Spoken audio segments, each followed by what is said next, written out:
Bonjour, bienvenue dans cette quatrième vidéo du défi Initiation à la programmation web.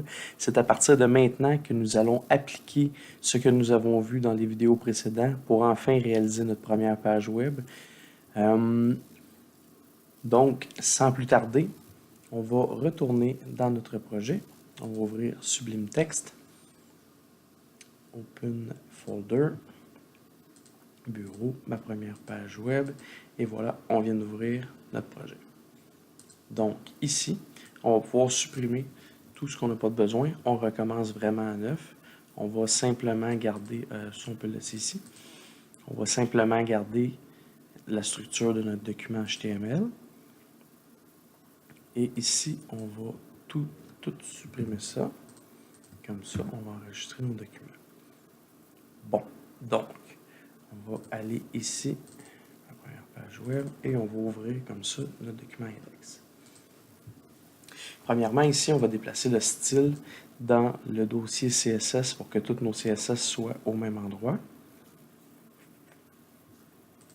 Et là, ici, on voit, et puis là, il est rendu ici.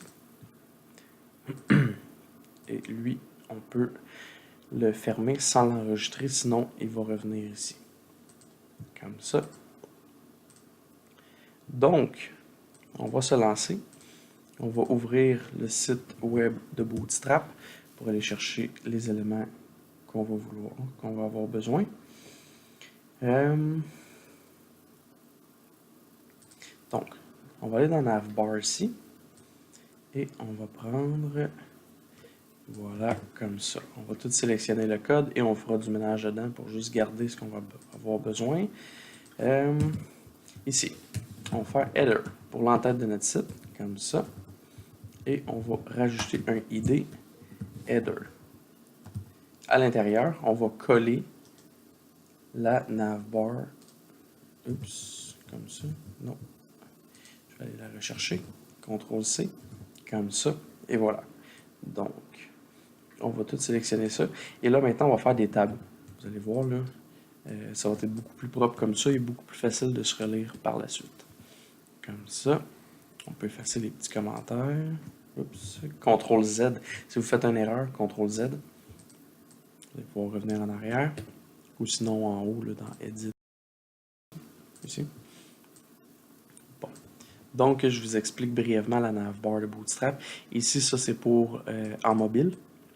Ça va être le menu hamburger en mobile. Ici, ça, c'est le logo à la gauche de la navbar. Ça, ici, c'est un menu à gauche, un formulaire à gauche et une navigation à droite. Donc, si on enregistre et qu'on va ici sur ma première page web, qu'on rafraîchit, et voilà, on a un menu comme ça avec des liens, etc. Donc, nous, on va faire du ménage. On ne veut pas avoir ça ici comme ça. On va effacer. On va seulement garder le menu à gauche comme ça. Et là, moi, je veux que ça soit centré dans le container de Bootstrap de 1170 pixels, comme ça. Et voilà. Donc, là, déjà, on pourrait créer les liens pour notre menu. On n'aura pas besoin de menu en drop-down, comme ça ici. Le drop-down comme ça. On va simplement mettre des liens pour nos différentes pages. En fait, ce qu'on va faire, c'est un site web, une page, et les liens vont amener à différents endroits sur la page. On ajoutera éventuellement une animation en jQuery pour faire un petit scroll automatique là, avec une petite animation. Donc, on peut effacer ça comme ça. Et on va copier ce lien-là, CTRL-C. Et on va dupliquer comme ça. Par exemple, on va marquer accueil. Ensuite, service. Qui suis-je? Et contact. Ici, on pourrait mettre un point d'interrogation. Et lui, on va l'enlever. En fait, ça ici, là, UL, c'est une liste. Et LI, c'est les éléments de la liste. Si vous faites ça sans style, ça va être une bullet list qu'on appelle une liste à points. Mais là, avec le style de Bootstrap, devient vraiment comme ça. Et voilà. Et pour un moteur de recherche, une liste avec des liens dedans signifie un menu. Donc, on a notre menu en haut. Ici, par exemple, on pourrait écrire notre nom à nous. Par exemple, moi, je vais marquer mon nom. Et, oups, je vais pas ouvrir ça. Bon, déjà, on a un petit début de quelque chose. Ensuite, je me suis fait une petite image que je suis allé chercher sur Internet. Je vais la déposer dans mon dossier. Ça va être notre image d'en-tête. Vous pouvez prendre n'importe quelle image. Vous pouvez trouver une image sur Internet, libre de droit, bien sûr. On va créer un nouveau dossier et on va le nommer Image. Et on va placer notre image à l'intérieur. On pourrait placer mon autre image à l'intérieur aussi que je vais utiliser plus tard. Comme ça. Donc, on va retourner ici. Comme ça, on va réouvrir les choses. Et maintenant, ici, on va placer une balise image. Donc, image, IMG, la source de mon image, qui va être dans le dossier image. Et ensuite, mon image à moi s'appelle header.png. Donc, header.png comme ça. Et on va ajouter une classe de Bootstrap pour que l'image soit responsive. Ça veut dire que l'image va faire maximum 100% de sa largeur et que si on redimensionne l'écran pour que l'écran soit plus petite, l'image va automatiquement se redimensionner en largeur et en hauteur. Et ici, comme je le disais dans la première vidéo, la majorité des tags HTML a une ouverture et une fermeture, mais l'image, la balise image, en fait, vu que c'est une seule simple ligne et qu'on ne va pas afficher quelque chose entre deux balises, va se fermer comme ça ici, avec un slash à la fin et la fermeture de notre tag image. Donc, si on vient ici et qu'on rafraîchit la page, et voilà, on a notre image. Bon, maintenant, ce que je veux faire, moi, c'est de placer ça ici, notre menu, notre navigation avec notre logo, par-dessus notre image. Je veux retirer le background qui est en gris comme ça et pouvoir faire ressortir les liens. Ce que je vais faire maintenant, on va aller dans le CSS. On va lier à notre division header qu'on a créé comme ça. Et voilà. Lui, je vais le laisser là. Je vais le copier. Et je vais aller chercher la navbar default, qui est ici comme ça. J'aurais pu aussi aller chercher lui ou même créer moi-même une nouvelle classe. Mais on va aller chercher ici la navbar default. Donc, comme ça. Et je vais faire background et je le veux transparent. On va rafraîchir et on va aller ici. Et là, ça ne fonctionne. Alors, on va aller vérifier qu'est-ce qui se passe. Et c'est ici. On a déplacé notre fichier CSS dans le dossier CSS. Donc, on doit lui aussi y spécifier le chemin complet d'où se trouve le fichier par rapport à notre fichier HTML. Donc, dossier CSS et style.css. Comme ça. Et on va rafraîchir la page. Et voilà, on n'a plus de background. Il est rendu blanc. Mais en théorie, il est transparent. Ensuite, ce qu'on va faire, on va dire que on doit placer notre menu de façon absolue par-dessus notre header. Et pour ça, on va dire que notre header va être en position relative. Donc, position relative et notre navbar default va être en position absolute. Comme ça, et on va rafraîchir. Et voilà. Là, quand on met un élément absolu, il faut lui spécifier quelle largeur qu'on veut avoir. Donc là, on va dire width à 100% de notre page, comme ça. On va rafraîchir, et voilà. Ensuite, on va enlever les quelques petits styles par défaut, là, comme il y avait une marge en bas, margin, bottom, on va le mettre à 0 pixels. Ensuite, on va enlever la bordure, comme ça. Et voilà. Donc là, notre menu est par-dessus notre image. Et si jamais on y rend responsive, bien, notre image s'est redimensionnée à cause de la classe qu'on a ajoutée. Bon, là, le petit souci, c'est que nos liens ne sont vraiment pas visibles. Alors, on va aller modifier ces liens-là. Là, ce qu'on va faire, c'est aller lier le UL ici de notre navbar default. Ensuite, on va dupliquer ça. On va aller chercher le LI, l'élément de la liste. Et ensuite, le lien comme ça dans le LI. Et ici, on va mettre la couleur de nos liens en blanc et le font size en 18 pixels par exemple. Comme ça. Et voilà, donc ça commence déjà à apparaître un peu plus. Ce qu'on va faire, on va le mettre encore plus gros. On va le mettre à 24 pixels. Comme ça. Donc, là, ce qu'on va faire, c'est qu'on va aller se chercher une autre police de caractère. Une police qui va être plus belle que celle par défaut. Et on va pouvoir en même temps prendre différentes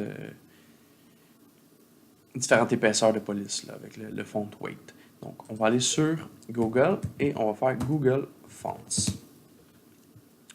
Comme ça. On va aller ici. Et on pourrait prendre, par exemple, la Open 100. Comme ça ici. Et on va faire ici Select this font. On va cliquer ici. Et là, on va aller dans Customize. On va prendre une light et semi-bold et bold. Comme ça. Et embed. Donc, Google nous donne le code à intégrer sur notre site web. On prend ce code ici. C'est un lien vers une feuille de style, en fait, qui est la police de caractère. Et on va aller la placer ici en haut de notre bootstrap. Comme ça. Et là, il nous a donné le code ici à insérer dans notre CSS pour aller chercher cette police de caractère-là. Ce qu'on va faire, nous, c'est qu'on veut que tout le site web soit avec cette police-là. Donc, on va faire body et font family comme ça. Donc, si on rafraîchit la page, et voilà, la police de caractère a changé. Donc, on a du 600 et 700. Je vais le mettre en 700 pour voir.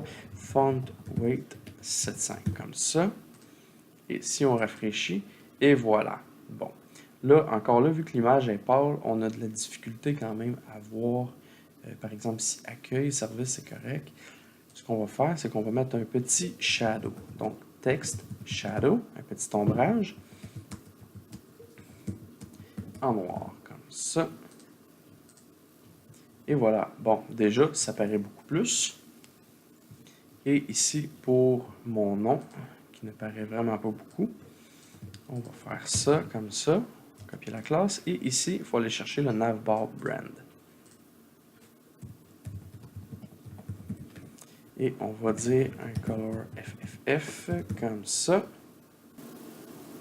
Donc, on va aller voir le résultat. Ici, bon, il est en blanc. Là, je vais essayer avec un font weight à 300, qui est beaucoup plus mince que la normale.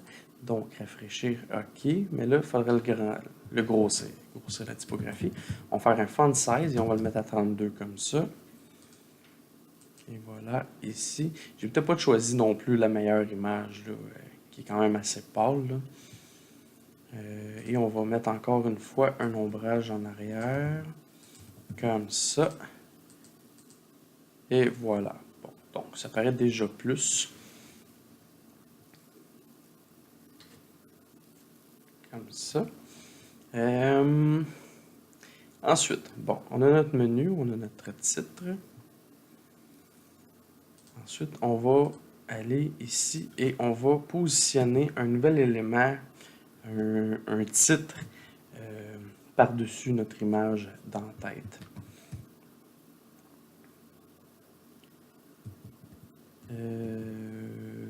Là, on va écrire une classe, par exemple, contenu, et on va écrire ma première page web, et ensuite on va faire, ok, on va faire un span, vous allez voir, vous allez comprendre tantôt. On va faire un span, et ici, par Éric Saint-Amand, comme ça. Là, vraiment, je vous montre comment créer votre première page web en vous montrant vraiment plusieurs facettes de ce qu'on peut faire avec la programmation. Mais après ça, pour vous, vous allez pouvoir reprendre et n'hésitez pas à faire des tests. Allez changer les couleurs, allez changer les choses de place, allez changer les images, allez changer la grosseur, les ombrages. Et vraiment, c'est comme ça que vous allez apprendre en faisant des essais-erreurs. Des fois, vous allez faire une modification que là, finalement, il y a quelque chose qui ne s'affichera plus. Et vous allez faire des CTRL-Z pour revenir en arrière ou encore reprendre le tutoriel à partir d'une certaine partie. Et puis, aller de l'avant. Puis là, vous allez comprendre l'erreur que vous avez faite. Et c'est comme ça que vous allez vraiment comprendre ce que vous faites aussi. Donc, comme ça ici. Là, on va dire, toujours dans mon header. Et ici, je l'ai appelé contenu. Je vais le mettre en position absolue parce que je veux qu'il soit par-dessus mon image. Là, par contre, oui, on ne pourra pas le laisser coller en haut parce qu'on a notre menu. Donc, on va devoir mettre, par exemple, un top de 150 pixels. Et on va le mettre encore en width de 100% et on va aligner le texte au centre. Donc, position absolue à 150 pixels de la hauteur de la division aussi, qui est mon header, qui est dans le fond la position absolue dans cet élément-là. Et on met la division à 100% de la page avec un texte aligné dans le milieu, centré. Donc, on va aller ici. Et voilà, mon texte est rendu ici. Bon. Là, on va faire un font weight, par exemple, à 600. On va mettre le texte en blanc. On va se remettre un texte shadow de 1 pixel, 1 pixel, 5 pixels et en noir comme ça. Et un font 16 de 42 pixels. Comme ça, on va rafraîchir et voilà. Donc, ma première page web. Comme ça. Donc, là, ici, je trouve ça vraiment collé en haut. Je vais faire, par exemple, ici, il était en absolu. On va faire un petit top de 25 pixels comme ça. Et voilà. Et lui, ici, on va le descendre pour qu'il soit plus centré. On va le mettre, par exemple, à 250. Non, c'est trop. On va le mettre à 200. Et voilà. Donc, là, il est centré. Bon. Ensuite, on a notre en-tête. Par exemple, on pourrait faire un petit style over sur les liens. L-I-A. Par exemple, si on va faire un petit... Non, on va le mettre ici. Over A. Et là, on va aller sur... Oups. Peloton.com. Et on va se trouver une belle couleur qu'on va pouvoir utiliser sur notre page. Par exemple, un vert ici. Histoire que mes menus paraissent encore moins. Donc ici, on va mettre une couleur comme ça. Et on fait un petit, oups, CTRL F5. Et voilà, notre super couleur qui ne paraît pas beaucoup sur notre image.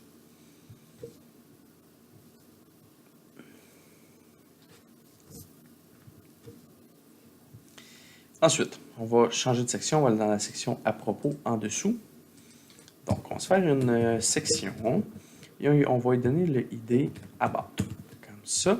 Et on va se faire un container à l'intérieur. Div class égale à container. La version 3 de Sublime Text est très récente et quelquefois, quand on fait tab, ça ne fonctionne pas toujours. Donc, on écrit la balise, mais il va la compléter par la suite. Là, si je fais des CTRL-Z, par exemple, container comme ça, je fais seulement ouverture, slash, et il va compléter automatiquement. Donc, on a notre about, notre ID about, qui va être notre division dans la section à propos. Et non, je suis en train de me mélanger. En fait, ce que je voulais faire, c'était les services. Donc, on va créer une nouvelle section. On va donner une ID service, comme ça ici. Et à l'intérieur, on va encore créer une division pour la section. Pour le container, comme ça. Et voilà. Donc, on aura déjà notre section About. Et on pourrait même faire déjà notre section ID comme ça, contact. Et on la ferme comme ça. Et ici, div class container, comme ça. Et voilà. Donc, on aurait déjà toutes nos sections pour notre site web. Donc, dans Service, on va faire par exemple, on va mettre un petit titre H2 parce que normalement, on aurait pu mettre ici dans la section Contenu notre H1. Et en fait, je viens de me rendre compte que j'ai oublié le span. Comme on voit ici, là, il est sur la même ligne. Et ce n'était pas ça que je voulais. Donc, on va laisser de côté pour tout de suite la section service et on va retourner ici là, dans contenu. Donc là, j'associe un style à mon contenu. Mais là, avec ce que je veux faire, on va grossir encore plus. Par exemple, 66 pixels. Et ici, dans mon span, on va dire que c'est en display block. Ça veut dire que le span va faire va être en bloc. Ça veut dire qu'il va changer de ligne parce qu'il va faire 100% de la place. C'est pas un élément absolu, donc span en display block, c'est pas un élément absolu, donc il va être par défaut à 100% et il va changer de ligne. Donc, si je fais un petit refresh comme ça, et voilà. Là, par contre, je voulais que ce soit plus petit. On va faire un font 16 à 26 pixels comme ça. Et un rafraîchissement de page. Et voilà. Donc, mon titre, sous-titre. Et là, on va pouvoir continuer les sections dans la section service, par exemple. Donc, mon H2, on va lui donner une classe de Bootstrap. On va dire Text Center. Et ici, mes services comme ça. Et voilà. Là, je veux que toutes les H2 sur ma page soient d'un style différent. On va faire font 16 à par exemple 42 pixels et un font weight à 600 et on va retirer la marge en haut de 0 pixels et on va mettre une marge en bas de 20 pixels comme ça. Donc là, en ayant appliqué ça sur le H2, toutes les H2 de ma page vont avoir le même style. Par exemple, si je vais ici, je fais h2.textCenter, il va me laisser oui. Et ensuite, à propos, comme ça. Et ici, H2, classe égale à text center. J'aurais pu faire un CTRL-Z et écrire h2.textCenter.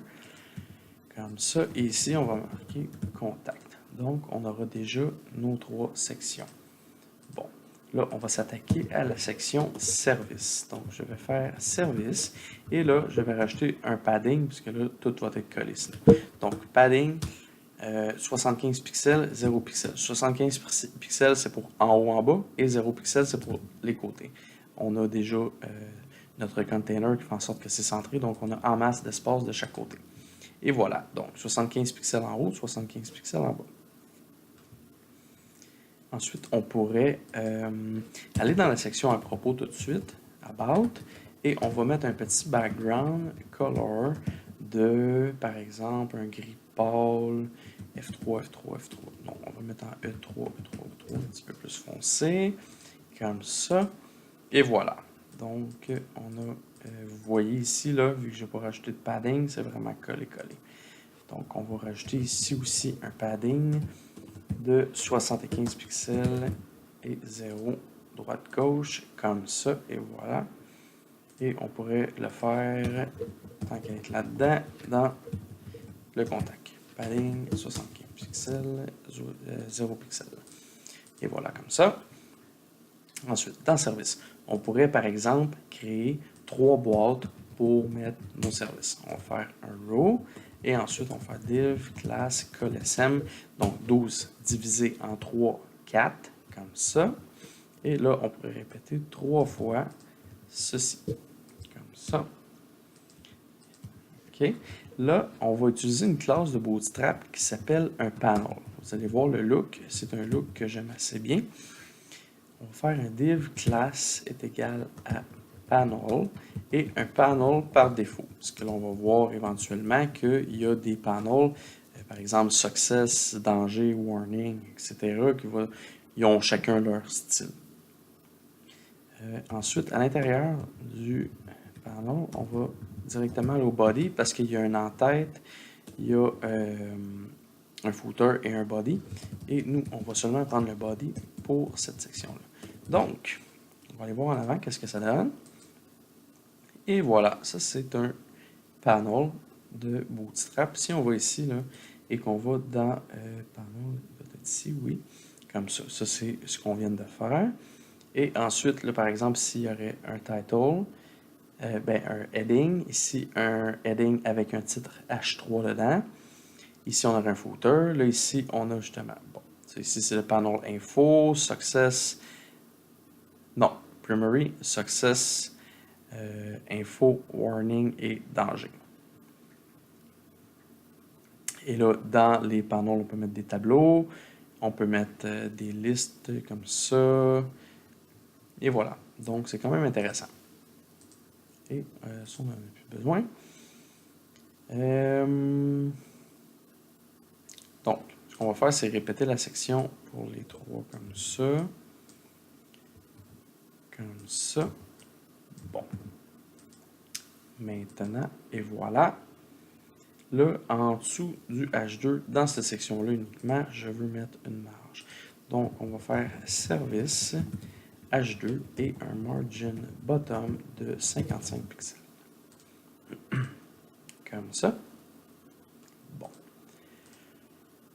Là, ici, par exemple, mes services. On va marquer conception. Ici, on va faire un petit div class est égal à line, puisqu'on veut vouloir mettre une petite ligne en dessous. Et on va mettre un paragraphe. En attendant de mettre du vrai texte, on va aller sur lipsum.com et on va aller chercher juste un petit lorem ipsum, juste une petite phrase comme ça. Et on va la mettre là. Ça, c'est vraiment quand on fait des templates et qu'on n'a rien à écrire, on va mettre du lorem ipsum. Donc, et voilà, comme ça. Donc, on va mettre un petit peu de style à ça. Donc, on va aller dans le service comme ça. Point panel, donc tout ce qui se trouve à l'intérieur du panel. Et là, on va mettre, par exemple, notre H3, notre petite ligne et notre paragraphe. Donc, premièrement, je vais souvent faire les choses à l'envers. Margin bottom, on va le mettre à 0. Un paragraphe, par défaut, en HTML, a une marge bottom, une margin bottom en dessous de 15 pixels. Moi, je ne veux pas qu'il y ait de 15 pixels parce que là, ici, on se retrouve avec 30 pixels et ici, 15 pixels. Même chose pour le H3 qui a vraiment une grosse espace en haut, ça, on va l'enlever. Donc, margin top, 0 pixels. OK. Maintenant, mon panel, je veux que tout ce qui se trouve à l'intérieur soit centré comme ça. Et ma petite ligne, je veux qu'elle fasse une largeur de 100 pixels, une hauteur de 4 pixels, et je veux un background color. Là, c'est pas un texte, donc c'est une division toute petite. On va mettre un background color comme ça, mon vert, et on va mettre une margin auto pour la centrer. Comme ça, rafraîchir, et voilà. Notre H3, on pourrait grossir un peu. Font size 28, est-ce que ça va grossir? Souvent, c'est des essais-erreurs, et voilà, ça le grossit. Ensuite, là, on va dire margin bottom 0 pixel aussi, et on va gérer ça à partir de notre ligne. On va faire une margin top à 20 pixels et une margin bottom à 20 pixels, comme ça. Bon. Moi, je préférerais que mon texte soit un peu plus pâle, comme ça ici. On va faire un color à 999, comme ça. On va rafraîchir. Bon, c'est bien. Ensuite, là, je veux changer, là, c'est trop plat. Je voudrais que ça soit plus gros, mais j'ai pas beaucoup de texte à mettre dedans. Donc, le panel, on va aller dans... On va créer panel body pour aller chercher le panel body à l'intérieur de notre panel qui est à l'intérieur de notre section service. Et on va dire par exemple padding 45 pixels. Comme ça, on va voir ce que ça donne. Et voilà, donc c'est déjà plus beau. On pourrait répéter ce qu'on vient de faire ici comme ça. Et vous allez voir, le style va être pareil partout. Comme ça. Et voilà. Donc, conception.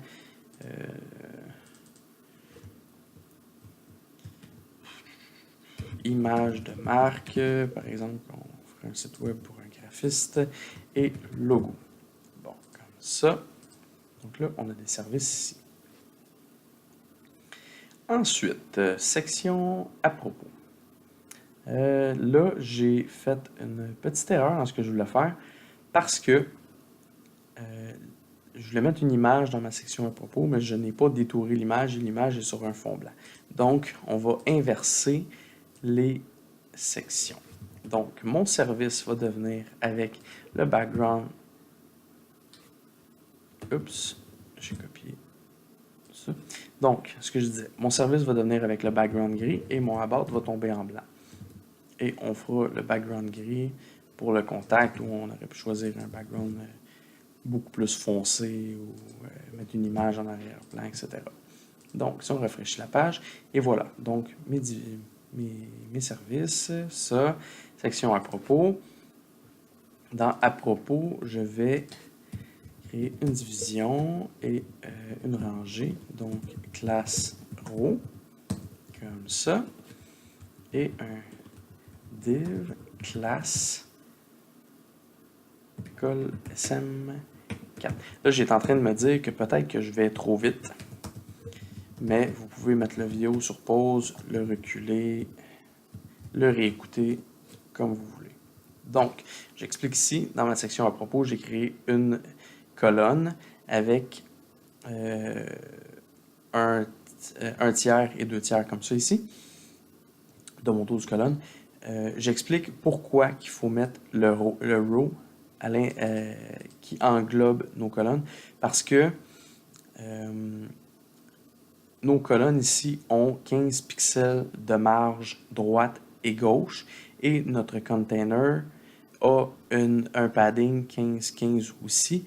Là, notre row, ce qu'il va faire, c'est mettre en moins 15, dans le fond négatif de 15 de chaque côté, pour que nos colonnes prennent la largeur complète là, de notre container.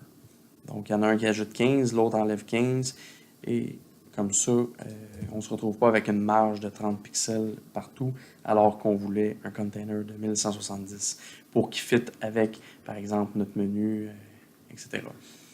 Donc, ici, comme je disais, 1 tiers, 2 tiers, et là, je vais mettre mon image avec ma photo. Donc, IMG SRC. Vous voyez, on appelle ça de l'indentation avec tab, sinon vous pouvez le faire aussi avec des espaces comme ça. Mais tab, moi je l'ai configuré à 2, mais par défaut avec Sublime Text, il est à 4. Et comme ça, le code est beaucoup plus facile à lire. Ça fait beaucoup plus propre. Donc, on va encore rajouter notre classe img-responsive. Et vu que je l'ai déjà écrit, là, Sublime Text me la suggère. Donc, comme ça. Et on va fermer ma balise image. On va aller chercher mon image. Là, vraiment, le nom est incompréhensible et ça ne me tente vraiment pas de tout recopier ça. Donc, je peux renommer et sélectionner ou j'aurais pu juste renommer comme ça. Donc, eric.png. Image / eric.png. Comme ça. Je vais aller ici faire un petit rafraîchissement de page et voilà, je suis là. Bon, là, étant donné que mon image est coupée, ça serait peut-être intéressant qu'elle soit collée en bas. Donc, ici, dans mon About, je vais faire un padding bottom de 0 pixel. Donc, je laisse tout le style qui est déjà là et j'y rajoute ensuite un padding bottom de 0 pixel. On aurait pu faire la requête en une ligne, hein, mais on va le faire comme ça pour l'instant. Donc, et voilà, je suis collé en bas. Et ici, on va... par exemple, on pourrait mettre un H3 et dire je suis un développeur web. Et en dessous, on va aller ici et se mettre un petit paragraphe de texte comme ça. Et voilà. OK. là, je n'aime pas du tout le résultat. Premièrement, mon titre centré ici n'a pas l'air centré. Donc, ce qu'on va faire, c'est on va l'enlever d'ici, on va le mettre ici, toujours avec CTRL-C et CTRL-V pour coller. On va effacer la classe pour l'enlever de centré. On va rafraîchir et voilà. À propos, je suis un développeur web avec du texte. Là, on pourrait copier-coller comme ça pour faire 2 paragraphes. Et là, section à propos, on pourrait dire que mon texte va être à 18 pixels, soit plus visible. Et voilà comme ça. Et je veux que mon texte soit un gris plus pâle, par exemple en 777. On aurait pu le mettre en 999 comme l'autre section. Et voilà. Mais je ne veux pas que mes titres changent. Donc, ce qu'on va devoir faire, c'est enlever la couleur ici, faire un About, et mes paragraphes vont être en couleur 777. Voilà. Comme ça. Donc, ça commence à prendre vie. Et section contact maintenant. Section contact, on pourrait faire l'inverse. Bon, on va faire de la section à propos, div class est égal à col SM. Non, on ne fera pas l'inverse, on va faire des colonnes différentes. Donc, on va faire... Non, j'ai oublié mon row, comme ça. Et voilà. Ensuite, div class col SM5, comme ça. Et ensuite, un col SM7 pour compléter mon 12, comme ça. Et voilà. Donc, là, on a contact. Je vais encore une fois retirer mon titre contact. Je vais mettre ici, par exemple, H2 et coordonnées, comme ça. Et voilà. En dessous, on va